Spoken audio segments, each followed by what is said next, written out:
Hey, what's up, guys, and welcome back to another Real Madrid review. Celta Vigo 1, Real Madrid 2. Real Madrid get the job done, the win, the 3 points.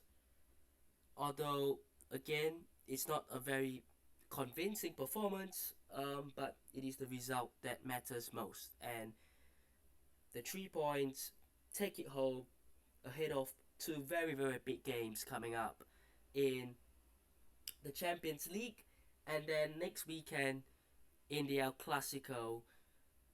Yeah, very very big games coming up. So it's all about getting through this game against Celta Vigo, getting the job done, and it could have really been worse. It could have been a draw or even a Celta Vigo win today.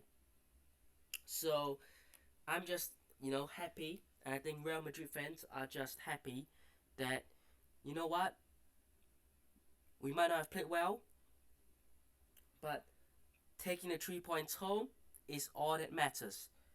But let's talk about the game because I thought Celta Vigo were hungry. They started off really well and they just weren't clinical enough. But it was that element of Real Madrid. They don't start well, they don't play particularly well, but they find a way to score.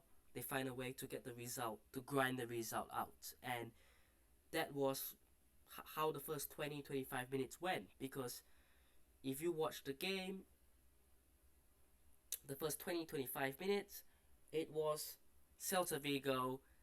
I think it was Fedberg who had two opportunities. One was offside, but another was not. And it was a 1v1 against Thibaut Courtois. And I know it's Thibaut Courtois. He's a giant, right? But he just didn't look confident. And yes, it's a good save, but the striker just did not look confident whatsoever. So, wasted opportunity. Celta Vigo should really have gone 1-0 up. Poor defending. And if you watched the game back and you look at how Real Madrid sets up, and this was picked up in the commentary, right, during the game. But obviously, it was a back four to start off with. Um, it was Fran Garcia, Rudiger, Militao, and Lucas Vasquez, right? But what happened was, and this was actually sort of expected based on the starting 11, but Chouameni essentially came into centre back as a third centre back, which allowed Fran Garcia and Lucas Vasquez to be attacking wing backs, which is something that they are used to. These are attacking players. And the fact that Camavinga started, ahead of maybe a Rodrigo or Arda Güler, suggested that, look, Tramini will be pushing back to centre back, and you will play Camavinga next to Valverde, and you'll essentially be a 3-4-3 formation with the two wing backs joining the attack. Now, that left the defense very exposed, and the goal that Celta Vigo scored, if you look and watch back on that, that is why. Because it was Rudiger who was marking, I think it was Bamba, if I'm not wrong.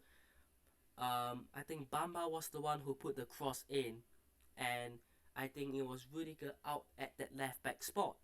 And that should be Fran Garcia's job. But because he's already pushed forward, the space behind him, Rudiger has to come across to cover. And then Militao has to cover for Rudiger. And Tramini wasn't there, and Lucas Vasquez had to cover, and things just went crazy and a mess at the back.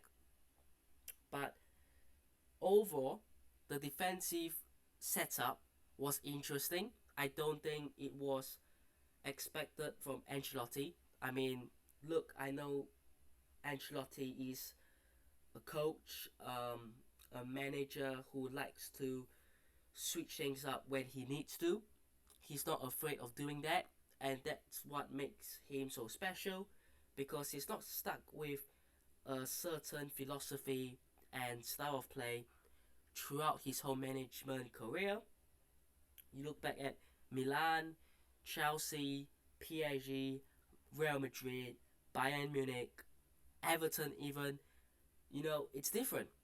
And last season and this season has a change. Last season, it was this four-man midfield, diamond-shaped midfield, because there wasn't a striker. So you had to play Bellingham in that false nine slash attacking 10 role. This season, Mbappe's been brought in. Okay, you revert back to the 4-3-3. But the big issue is it hasn't worked. It hasn't worked. And what can you do to allow Mbappe and Vinicius to work? And he has tried this formation against Celta, which realistically, on paper, wouldn't seem like it would change a lot for the attack because Mbappe is still playing centrally, Vinicius is still playing on the left. So there's not much of a difference, but Mbappe was incredible. And obviously, he had that 2 week mini preseason for himself. I thought Vinicius had a good game as well, and it worked. Now, I don't think this is going to be the long term solution for the future. I don't think against Dortmund you will see this. I don't think against Barcelona in El Clasico you will see this. But obviously, the fact that you have got Carvajal out and you have to bring in Lucas Vazquez, who is an attacking wingback, and he has Fran Garcia in his disposal, he has decided, okay, we are going to try it out. We've got two attacking wingbacks with Fran Garcia and Lucas Vazquez. So we're going to play this system where the centre back drops in, the CDM. Traoré drops in as the centre back, and it becomes a three at the back. Now, we have seen the problems and the issues that it's caused. Defensively, it was very weird. The three defenders, especially Traoré, were playing very high, which left the defense exposed. Rudiger and Militao sometimes were dragged out of position to cover for the wingers. And the likes of Vazquez and Fran Garcia weren't tracking back enough, which in such a system, you would think they don't have to, but when they don't, you are exposed, heavily exposed. So, huge problem there, but obviously, the fact that Celta Vigo were not able to convert their chances and Mbappe and Vinicius played well, bailed Real Madrid out. And that is probably, the best way to put it. But certainly, a really, really interesting game overall. First goal, Mbappe, pull from Celta Vigo. They cleared straight to Camavinga and then into the path of Mbappe. What a hit. What a goal. The equalizing goal from Svedberg, like I said, is down the right hand side. It's a nice couple of passes played by Celta. And I think it was Jonathan Bamba who puts that cross in. But because Rudiger, got put out of position, it left Militao exposed and created that gap in between Militao and I think it was Lucas Vazquez behind him. And Svedberg was just there to score.